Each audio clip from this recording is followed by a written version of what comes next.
Nagkasunog naman sa isang warehouse ng kemikal sa Caloocan. Mabilis na kumalat ang apoy dahil thinner ang nakaimbak sa gusali. Narito ang report ni Von Aquino. Nagliwanag ang paligid sa lakas ng apoy na lumamon sa warehouse ng thinner sa A. Mabini Street, May Paho, Caloocan City, pasado alas 11 kagabi. Kwento ng gwardiya ng warehouse, nakarinig daw siya ng pagsabog sa kanalamang nasusunog na pala ang warehouse. Bigla na lang pong sumabog, ma'am eh.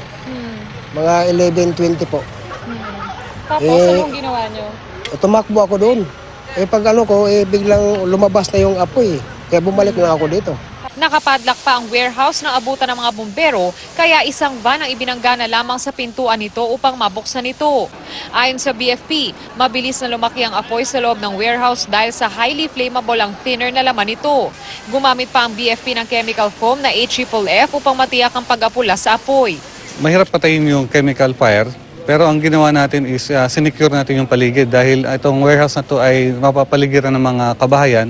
Hindi naman kumalat ang apoy sa mga katabing establishmento, pero ang gasolinahang ito sa tapat ng warehouse agad nagtigil operasyon. Nakarinig kami 3 pagsabog, tapos kahit na lang namin biglang bumuga ng apoy doon sa loob. Pinatay na namin lahat ng pump namin. Bakit na pinatay? Para for safety na rin namin.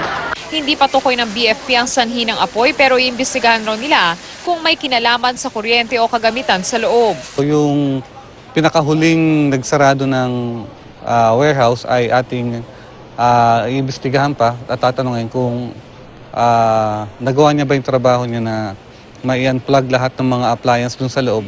Sa pagtaya ng BFP, aabot sa 4 na milyong piso ang halaga ng ari-ari ang natupok sa sunog. Paalala naman nila sa mga tauhan ng mga ganitong klase ng warehouse na nag-iimbak ng kemikal. So yung mga nagbabantay o yung mga huling lumalabas ng warehouse, siguraduhin na i-unplug lahat ng mga electrical equipment sa loob ng warehouse na to. Von Aquino, GMA News.